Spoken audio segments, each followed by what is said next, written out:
với các đồng đội bên phía mặt cờ FC. Chạm là một gì đó. Sút xa.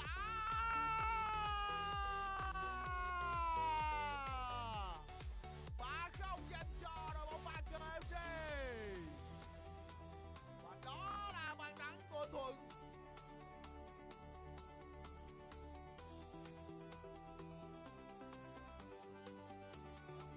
Theo dõi lại đúng là chăn thua rồi của Thuận. Salem đã bị đánh bại hoàn toàn. Đúng Casemiro trở lại với đội hình của các đội chơi chủ.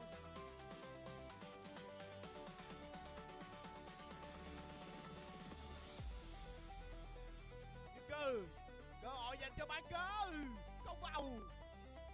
Như vậy cuối cùng cũng đã có bàn thắng tiếp theo nữa dành cho bàn cờ FC. Và vừa rồi đó là bàn thắng của cầu thủ áo số 30, vị trí của Joseli.